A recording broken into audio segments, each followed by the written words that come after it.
All right, it is 2 minutes past 2. We have got a busy agenda to be getting through today, so I'm going to make a start. I can see people are streaming in already. We're at over 100 participants, which is fantastic. Good afternoon, everyone. My name is Alice Johnson. I'm APCO's Communications Manager, and it's my absolute pleasure to be your host for today as we talk about all things plastic and behaviour change. I'd like to first, before we start, acknowledge the traditional owners of the land on which we meet today. I'd like to pay respect to my elders, both past and present, and to acknowledge the traditional custodians of the land on which you're all working right across Australia. So this month marks the 10th anniversary of Plastic Free July. It is a homegrown success story. It started as a council initiative, and it's now a program that is celebrated in over 170 countries. And as well as being a pretty inspiring story, it is really a campaign that embodies the essence of behaviour change methodology when it's put into practice. So as this campaign draws to a close for another year, we wanted to pause for a moment and ask, what are the insights we can take away into our day-to-day planning? What are the learnings? What are the behavioural change methodologies and approaches that we can all take into our professional lives as we're moving forward? To help me unpack this challenge, I have got two fantastic speakers here with me today. I'll introduce Jenni and Rebecca properly in a moment. But before we dive in, I just want to give a little bit of context first about APCO's position on the plastics challenge and why this is so important for us. As most of you will be aware, I'm sure, we are responsible for delivering the 2025 national packaging targets, and that includes a target that will see 70% of plastic packaging recycled or composted by 2025. Right now, that figure is at 16% recovery rate. It is a glaring gap, and it's really the challenge that is shaping our processes, our approach, and our programs for the next few years. Last month, APCO released our 2021 priority projects list, and that includes 21 dedicated programs that are all about addressing this gap in the plastic recycling challenge, among a range of other packaging concerns. All of those projects are available on the APCO website, so I would encourage everyone to have a look at those and to really see how those programs align with your own work and how you can get involved. APCO is also launching this month and rolling out for the next 2 years a new national consumer education campaign. It is all about addressing sustainable packaging awareness and behaviour amongst the general public. I'm part of the team who's going to be delivering it. We're also going to be doing a webinar on this topic in August. So if this sounds like something that you'd like to know more about, please do come along and hear more about it. Last but not least, we are also pretty excited in the APCO camp to be launching in 2020 the ANZPAC Plastics Pact program. ANZPAC is going to be part of the Ellen MacArthur Foundation's global new plastics economy. It will be working with a range of other organisations around the world that are trying to build a circular economy approach to plastics. The program is still in its development phase. We'll be launching by the end of the year. So keep an ear out. There's going to be plenty of communications coming about the program in the coming months.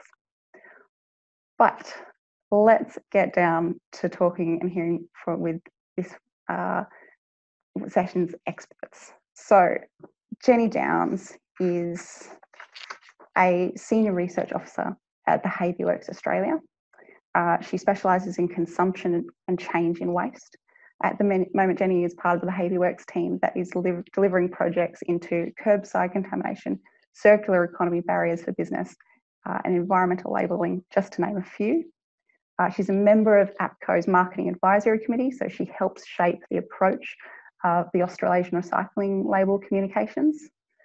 She's also a regular author and contributor to The Conversation and conducts a range of training sessions with organisations, which I can personally vouch for, having done training with Jenni in 2019. She's fantastic. So over to you, Jenni. Thanks, Alice. Really excited to be here today to share a little bit about BehaviourWorks' approach to behaviour change and what we've learnt and how that might help with the plastics challenge.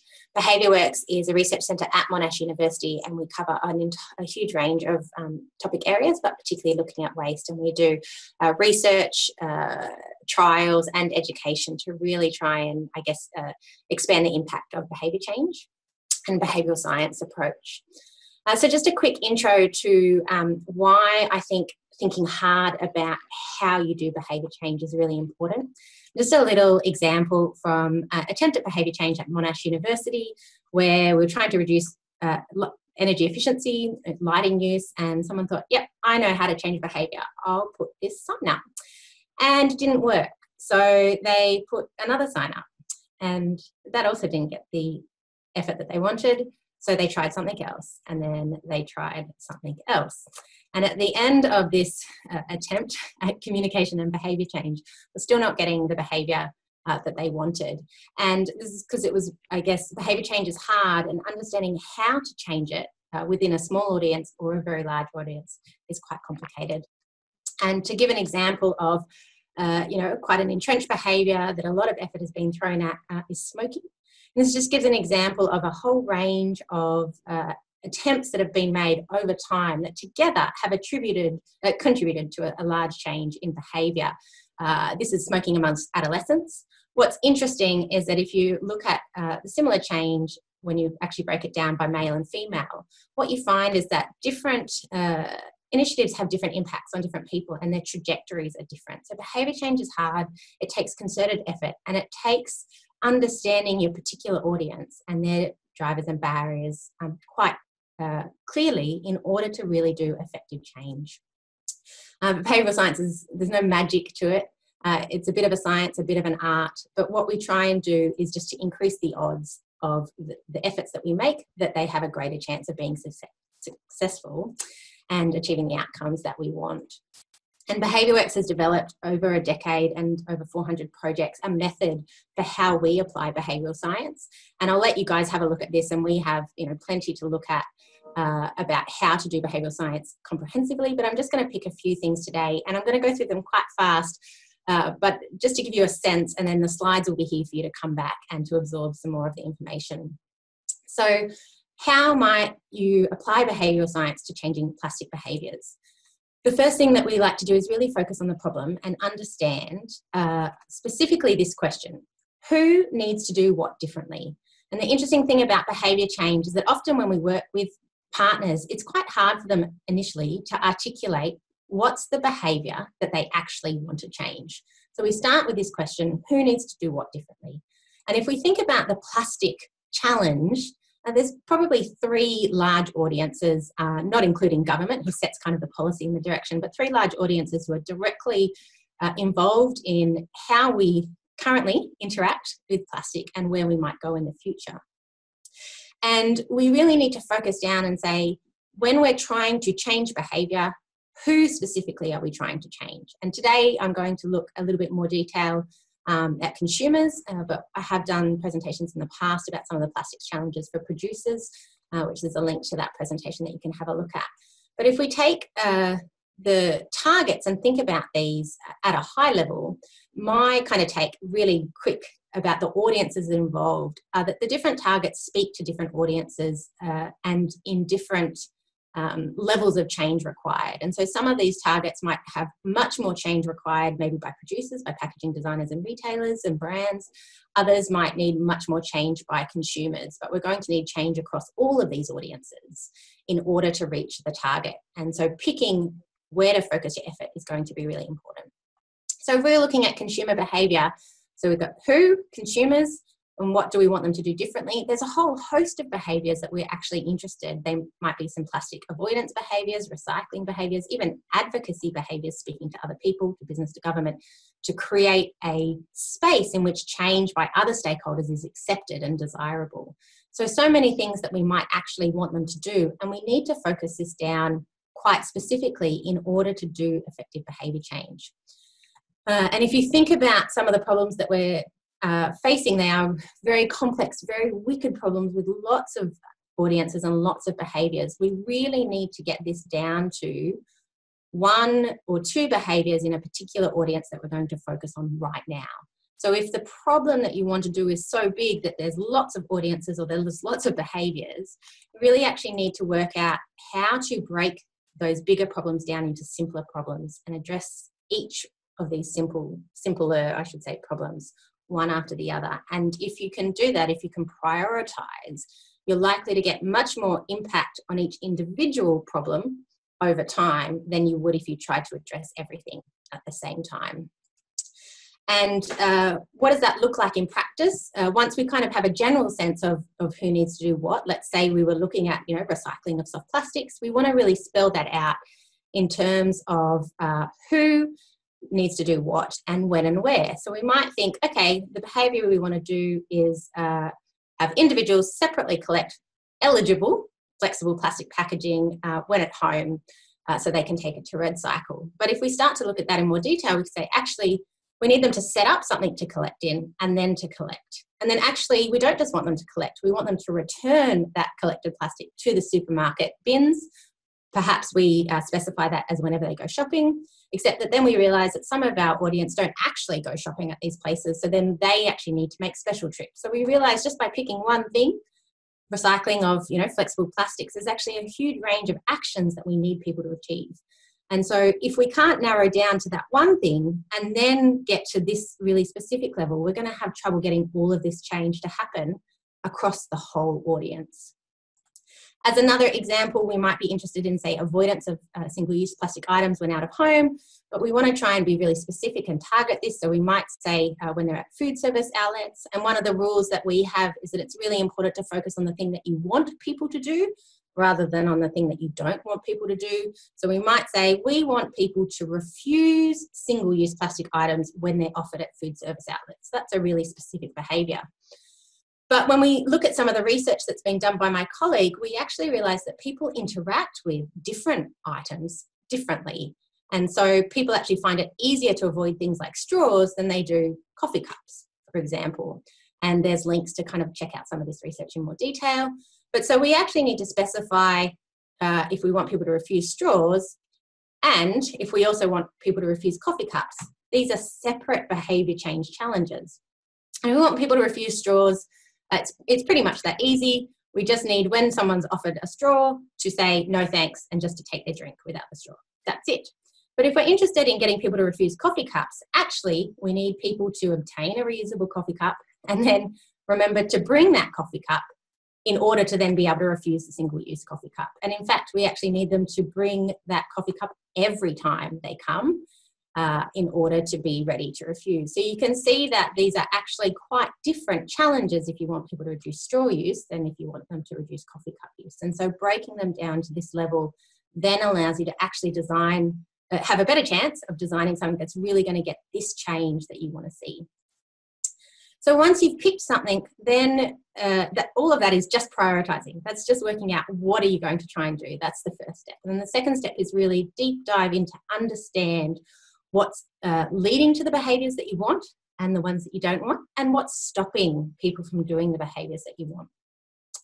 And one of the things that we know is that most people, when they first come to behaviour change, certainly I did this, we think that behaviour happens for a particular reason, that people say, oh, what do I want to achieve and what do I need to do that and what do I get? And we think that people are rational and that they use information to make decisions. But what we know in practice is that it's much more complicated than that. Why people do particular things in particular circumstances and why they don't.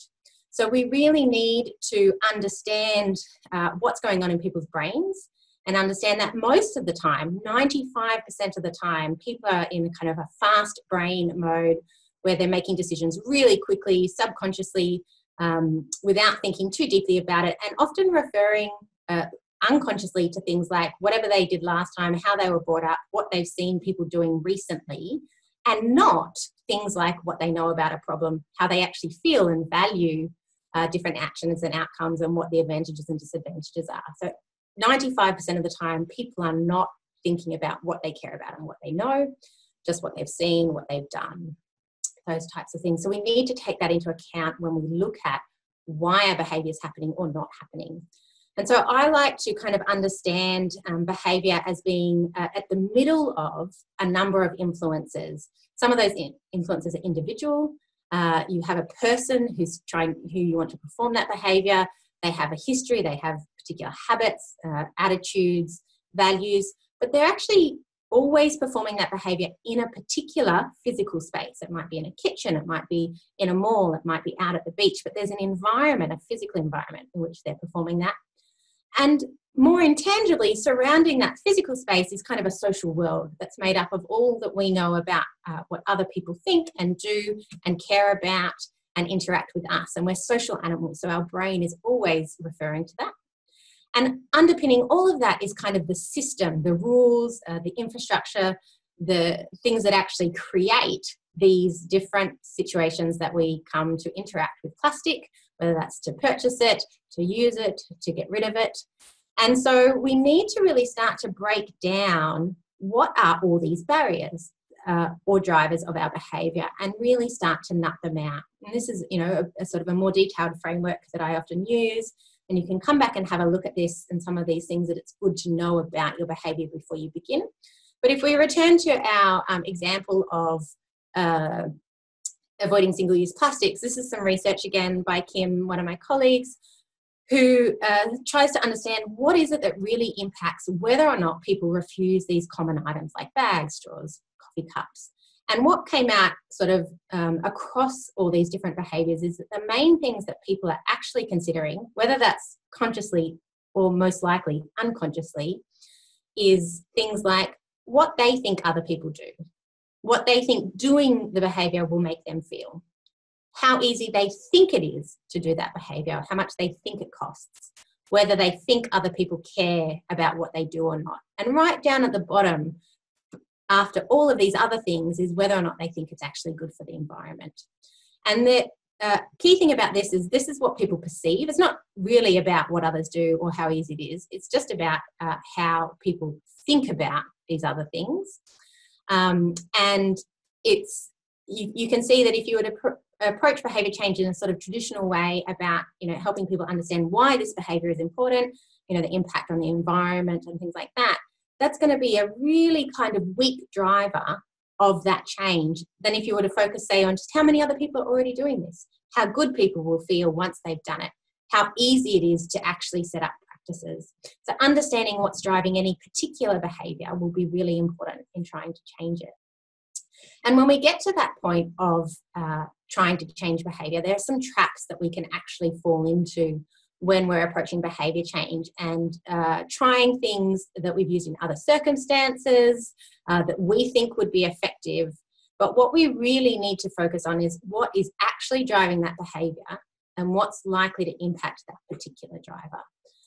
So there's a huge range of kind of different things that we can draw on from behavioural insights and behavioural sciences, a large number of strategies that are effective in different circumstances.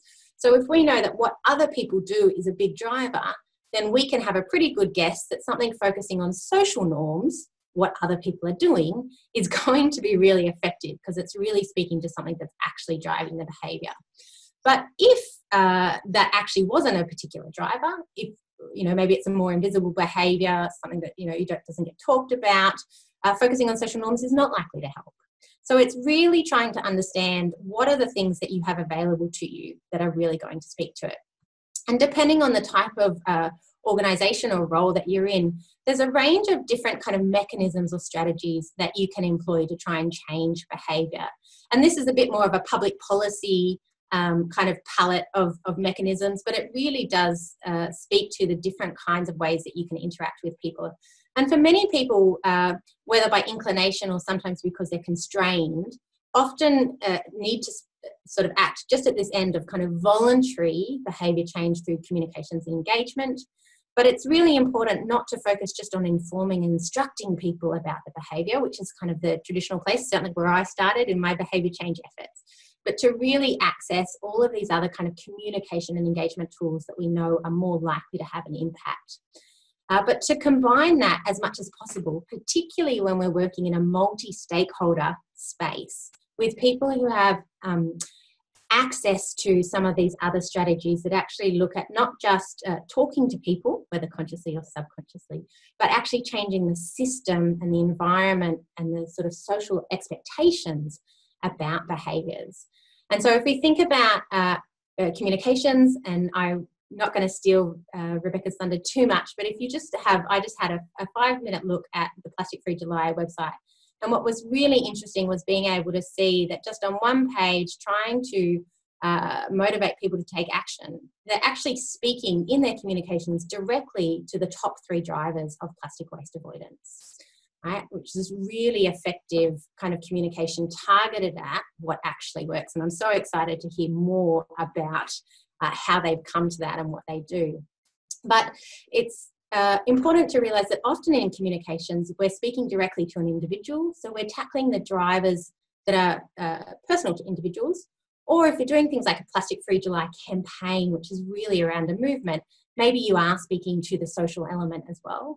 But it's really important to make sure that we are also covering off changes to the physical environment and to the system as a whole, and either working together to do that, or making sure that the people that have responsibility to impact on those systems are.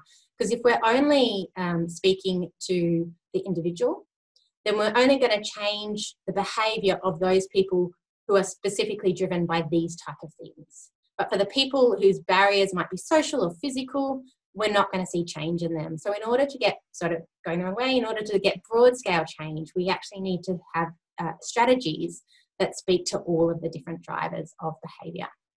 And the final step in our process is to have taken all that information, understood what's actually driving the behaviours that we want to change, what's likely to work, and then to test that, to actually experiment and play with different ways of achieving that, and to really measure that impact in order to see, did this idea that we had based on the behavioural science actually work in practice, to what extent, for who, under what conditions, so that it can then be scaled all around, hopefully Australia, and as we can see, all the movement around the world. That's it from me. Fantastic. Thank you very much, Jenni.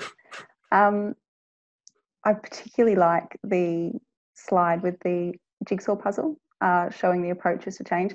As a comms professional, being able to articulate how my role fits into the bigger picture has been very helpful. All right, next up, I would like to introduce our second speaker. Rebecca Prince-Ruiz is the founder of the Plastic Free Foundation. It's an independent, not-for-profit organisation that's behind the successful Plastic Free July campaign. She has over 25 years experience in the waste industry, and that spans local councils, education, consulting. She's also a seasoned TEDx speaker and a very familiar voice for anyone who listens to the ABC and particularly Radio National. Rebecca can also now add the title of author to her resume, and this month has published a new book, Plastic Free, the inspiring story of a global environmental movement and why it matters. Fantastic. All right. Over to you, Rebecca. Thank you very much, Alice, and thanks, Jenni, for that great presentation. I certainly learn something every time that I hear a behavioural scientist speak. And I was actually sweating a bit there on whether your take on Plastic Free July. So glad we got some ticks of approval there. So I'd just like to start by saying, with Plastic Free July, it is really an accidental campaign. So we didn't set out to start a challenge. It was really about changing my own behaviour. And I think what I guess I have learnt, something that I've really learnt over the last 10 years of running this challenge, is that if we had set out to start a campaign and had a big budget, I don't know that necessarily that it would have been as successful as it was.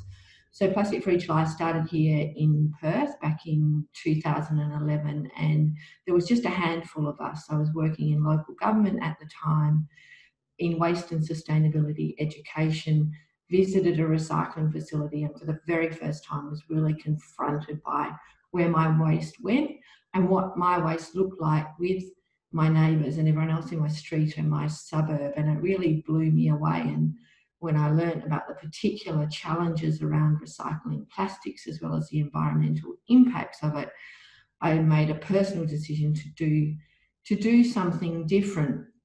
And that photo on the left there is back in on the last day of July back in 2011. There were 40 of my a couple of my colleagues and our volunteers, and there were 40 of us in total that took part. And it was indeed a challenge, as anyone who's tried Plastic-Free July or to reduce their single-use plastics. But I think why it was so successful, and is because we weren't trying to change others, we were just trying to change ourselves. And it was hard because we suddenly realised plastic was everywhere and we didn't have all the solutions. But together we had lots of ideas. And so just, listening to you present, Jenni, before and hearing your thoughts on, identifying the drivers and thinking really about, thinking hard about what you're wanting to do and what you're wanting to change. Because we were really just trying to change ourselves and running into so many barriers and challenges, it became the natural response was, we're going to share that. And in that first year, it was just sharing by email within our group. And then we started using social media and built the website. But from the outset, it has been very collaborative and very much about sharing our solutions, which started at an individual level, but then grew as people took the challenge into their schools, their children's schools, into their communities, into their workplaces, into their local governments, etc. And it really is a fantastic example of grassroots behaviour change, and that saying of thinking globally but acting locally. And fast forward the clock to 2019. We don't have the results yet this year, but our estimates are from around the world that 250 million people participated. And I think that is testament to this very, very simple idea of reducing single-use plastics in your own life. And the campaign is very much about not about perfection or a few people who are being perfect. It's about lots of people making small changes which adds up to a collective impact. And in terms of the role of behaviour change in this bigger picture of plastic waste, obviously there's no one silver bullet, but what we have seen time and time again is how large-scale individual change leading to changes in culture, which then starts to influence change in business and change in government. So the second kind of image on this slide, the one in the bakery, is, I guess, really showing how this transition has happened from the individual to more changing the system. And one of the great things about Plastic-Free July is that everyone's our target audience and everybody can be involved. And as I'll share a bit more about the campaign in a moment and our resources, you can see this is my local bakery there. Dara, the owner of the bakery, has been doing Plastic-Free July, but equally it can be that customers have come in and made those requests for switching to non-plastic packaging or using their own containers, reusable cups, etc. So there's just been so many entry points, and I think that has really been the power of Plastic-Free July and how it spread so exponentially. And it has spread, as Jenni pointed out in that first slide, which was our website homepage, through sharing stories of how people reduced single-use plastics in their own lives. It was about remembering reusables. It was about finding alternatives in your area. It's about local businesses who are making changes by introducing schemes of reusables or discount for people who are bringing their reusables. The image on the bottom left there is from Keep Cup, who obviously are a business that is around, its core product is to reduce single-use plastic, but they were engaged, took part in the challenge and ran a series of plastic-free morning teas and lunches across all their offices. So it happens that this change has happened at so many different levels. And Jenni talked about the importance of research and trialling solutions as well as measuring impact. And with Plastic Free July, as Alice mentioned, we are now a not-for-profit, but we started out in local government and we got things intuitively right because we were just trying to figure out how to do it ourselves. And over the last 3 years, I've been really working closely with a behavioural economist here in Western Australia. And we have a very vigorous method of trialling all of our communications and messaging. And when we embarked on this process 3 years ago, I said, well, we do trial everything already. I trial things at the farmers market on Sunday morning with my friends. We trial stuff in our office. But what I've really learned and implore everyone who's trying to engage change in this space is not to just trial these things within your own bubble, but actually to go out on the streets and to test it with the general public.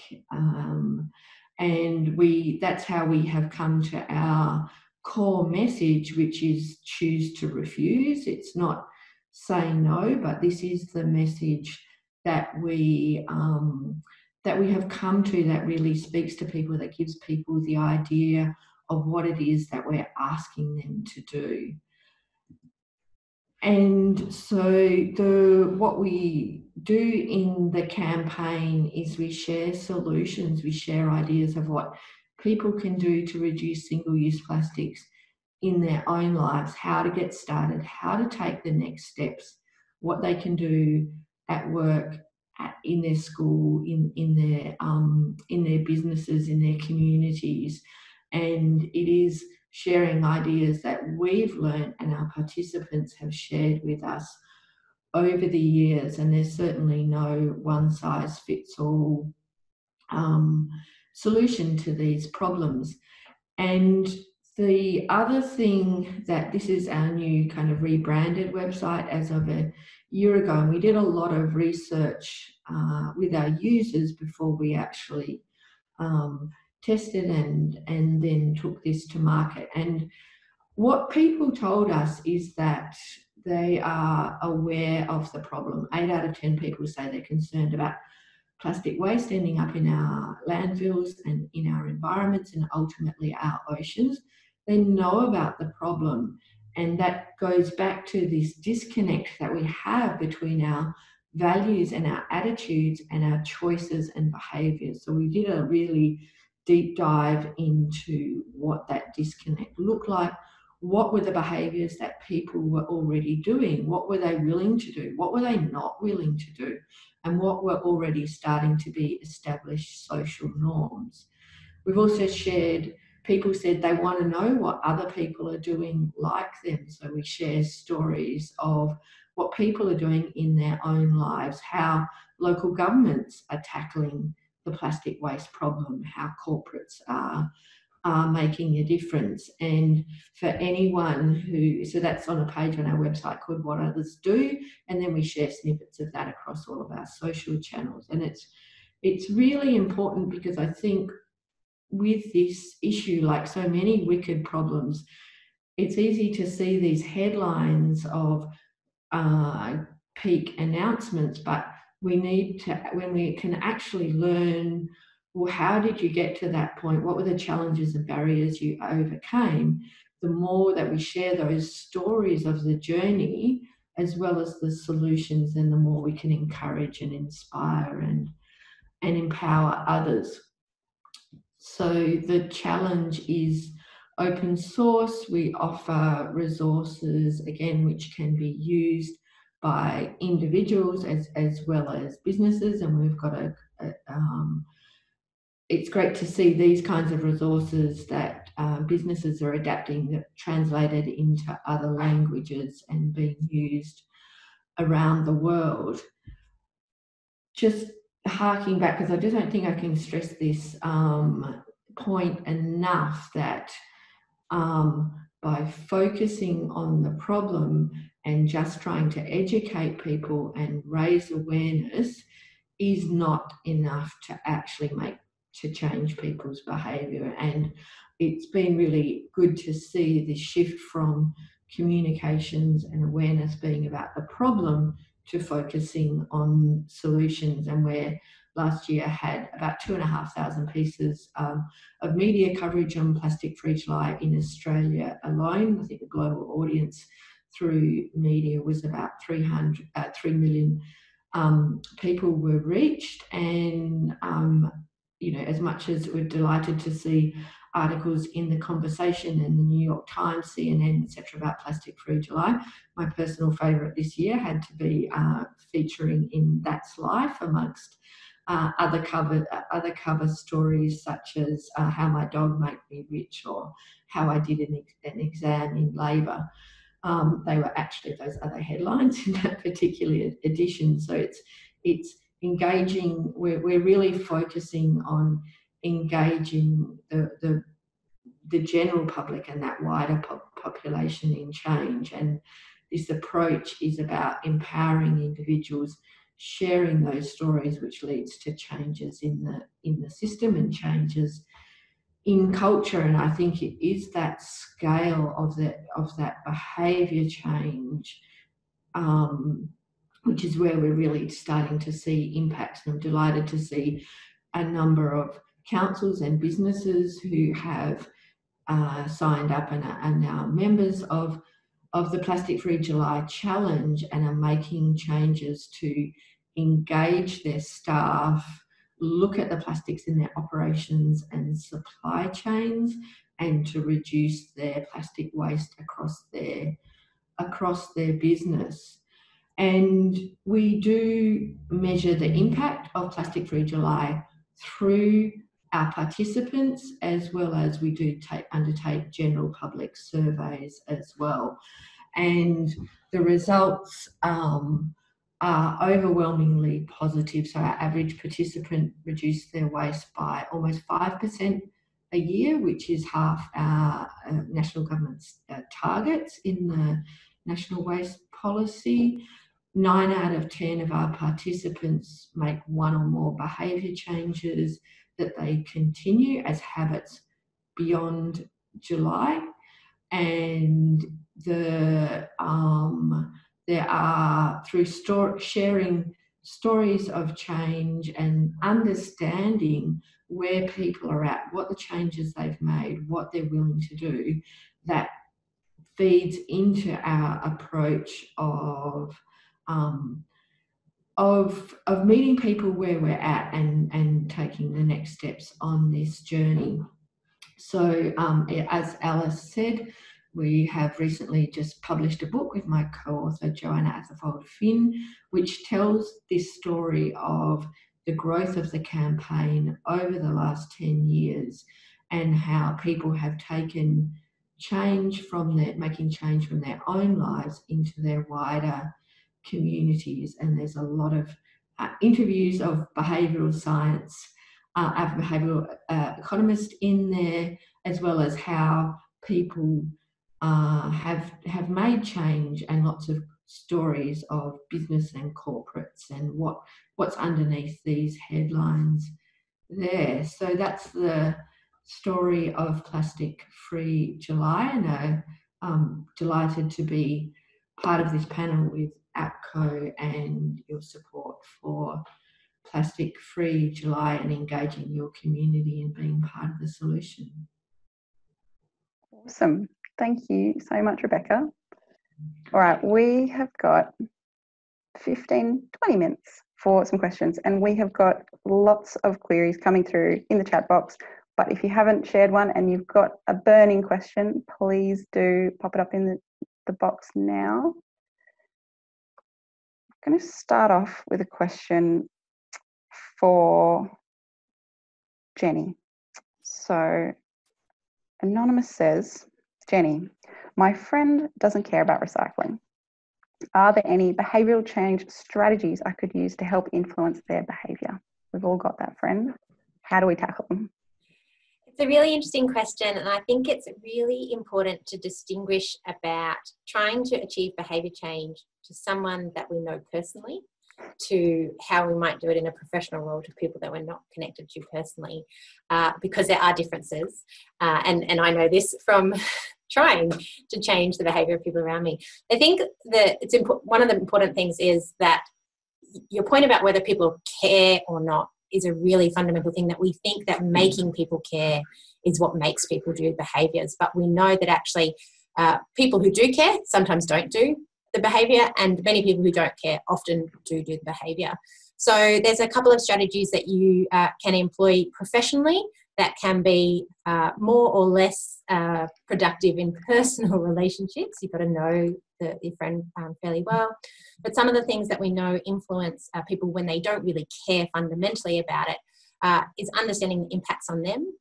So what happens to them if they don't recycle correctly? So we know that contamination increases costs for council and therefore for ratepayers and overall for society. We know that, so that's an impact that comes back to that particular person. Their behaviour will have an impact long-term on themselves. We know that people care about what other people are doing and how that impacts on them. So if there's other people in their household that do care, kids, nagging, partners kind of, when they see particular behaviours, those kind of sort of social cues really matter. But it really does often come down to that bigger picture thing about, what's going on. How easy is it for them to recycle correctly?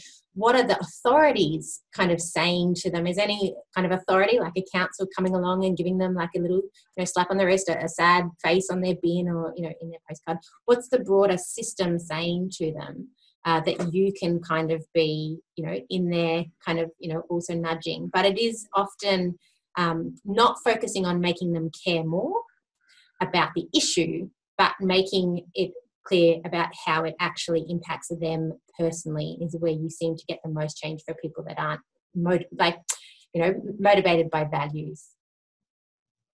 Absolutely. This is probably one for Rebecca. So you probably know better than anyone how much of a challenge planning work in this space is in the current climate and the impact of COVID. How much of a long-term barrier do you think the pandemic is going to be for the plastics effort? And what advice would you give for any professionals who are planning work in this space, who are also trying to balance not appearing to be tone deaf to the current climate and the current challenges that everyone's experiencing right now?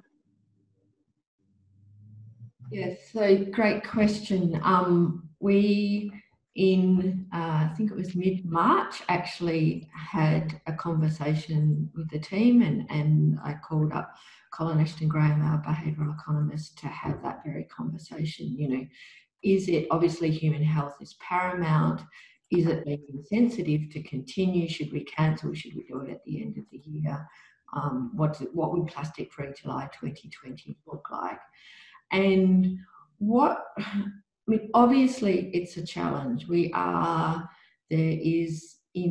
some uses, when we think about our medical and our healthcare systems, an increase in plastics use, and at the same time, as many hospitality outlets switch to takeaway models, there's more plastics being used there.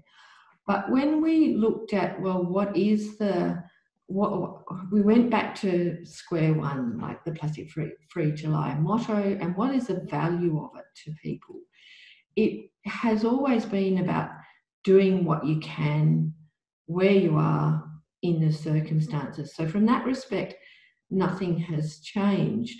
But what we found that was interesting when we started talking to our participants, is we felt that many people, that in some ways it was more valuable than ever, and the interest has certainly been there and it's as strong as ever, because whilst people are working at home, they're not perhaps, when you're not working in your offices, they're not buying their lunches in takeaway packaging, they're cooking more from scratch. So when we saw this rush on flour, on sugar, on veggie seedlings, it wasn't necessarily about being more sustainable or reducing the packaging.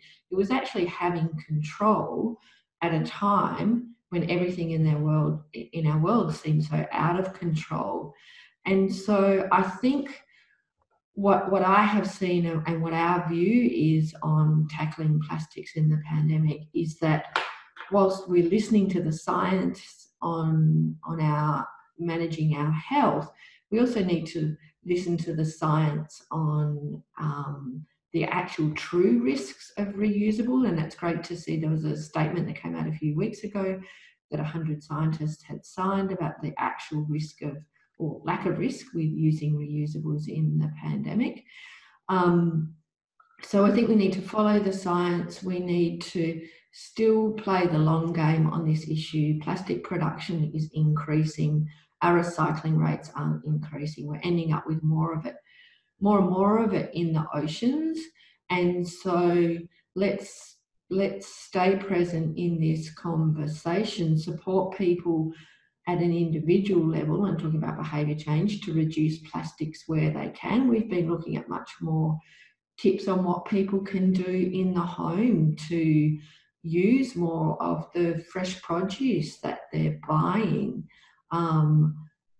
The fact that we're wasting 40% of the food that's grown in this country, the more that we can be less wasteful of everything that we're buying, then the more we can reduce our plastic packaging, reduce our trips to the supermarket, and reduce our costs. So we've been focusing on what people can do in their kitchen to reduce food waste. You can still make switches like from liquid soap to bar soap. So there's so many more opportunities, and I think we're starting to understand now more than ever that we can't separate the environment from our own health, and we do and we can need to look after both at the same time. Absolutely. Jenni, we've got a question coming in about measurement. So what's the go-to in terms of assessing impact in this, in behaviour change initiatives? Is it something you can survey? Is it something you ask people on the street? Is it an observational process? Yeah, look, it is really hard to both measure what's going on at the moment and then also how much impact has what you've sort of done. But if you're trying to get an understanding of what's really driving behaviour, there's two places to start, kind of at opposite ends. You can either start by just talking to people, whether that's through interviews and focus groups, just casual conversations with people, and trying to get a sense of what people think is going on for themselves. But we do know that particularly when people are doing things subconsciously, they're not great at being able to articulate exactly what's actually going on subconsciously for you later. So talking to people and combining that with things like observation, so you can actually try and see for yourself, is one end to start with to get some ideas. The other end is to actually start, and particularly as researchers, to start with the theory and research that's been done sort of through experiments to understand generally what drives behaviour, and use that to try and come up with some guesses about what's probably going on. And then either way, wherever you start, you then go to the other side and you test that. So you either start by talking with people and then you compare that to what the theory kind of suggests is probably going on, or you take the theory and you talk to people. But having a good framework to guide your questions, either the questions you're asking people about or the questions you're kind of looking at theory, is really helpful. And there are many out there. But something like one of the pie chart that I put up with the different things that we want to check out has lots of elements behind it, and there's some really simple ones out there that say the types of things that you might want to know. The behaviour change wheel is a nice one that kind of has 6 things to kind of really look at. But what you've got to do is combine multiple sources. Trusting what people say is problematic, but not listening to what people say is also very problematic. So trying to, as comprehensively as you can, touch on all of the knowledge that different people have gained over time. Awesome. Okay. I think we've got time for one more question, and I'm going to pose it to both of you guys. So we all lead busy lives. We're all managing competing budgets, competing priorities, particularly at the moment. A lot of businesses are going to be facing cuts and pressure. What would you say are the easiest wins in this space? What do you think is the bare minimum that we could all personally, professionally take away from this session and go and start delivering today? Rebecca, do you want to start with that one? Yeah, so I think the easiest, what we find is the easiest wins is for when people participate in Plastic Free July. It is just that joining the challenge and deciding on something, and whether that's one or two things, whether they're going to try it for the day, the week, the whole month, it doesn't matter. And importantly, we're not prescriptive in what those one or two things might be, because they vary for different people. So from that public perspective, it's really about engaging people in making change in their own lives. And I think what we see is by having the challenge that's bigger than any one of us, that people want to join that movement, want to do what others are doing and be part of something that's bigger than themselves. In terms of easiest wins and getting started for when we're talking about business and government, I think it applies equally. That same philosophy applies equally there. It's to that, we always say start by looking at the plastics in your life, doing a bin audit, or just looking at the plastics in your bin, looking at the plastics that are used in your organisation and throughout your operations and your supply chain, and starting with one or two things rather than trying to take on everything at once and failing or feeling like it's all too hard and just giving up. So it's taking action and getting involved. And it's interesting, one of the interviews that that I made in the book was had a call with the head of sustainability in New Zealand, and they'd made an announcement last year that are doubling down on their plastics use and removing 55 million pieces from their supply chain for Plastic Free July. And when I said, well, where did this come from? How did you find out about it? And how did this eventuate? It started with one employee who took the challenge, made changes in her own life, felt good about that, took it into their workplace. The staff all got involved. It was their most successful campaign ever. At the same time, the public was writing in. It was their most common letter of complaint. Many of the people who've been doing Plastic Free July, and they'd written into the company, and those actions all combined for the company taking a look at the plastics across their industry. So individual behaviour change is such an important part of changing the culture, getting businesses to take responsibility, and government setting the right framework that we need. Awesome. Jenni, last final remarks. Easiest win. What do we need to go and do? I think it's actually, for me, it's always a question of how rather than what. Okay. And I think Rebecca's point about asking people just to pick one or two things actually really speaks to what I think is the most important thing we can do to be successful in behaviour change. And that comes back to that, what I talked about at the beginning, is prioritising and taking your big problems and breaking them down into very small problems and then focusing on just the one thing.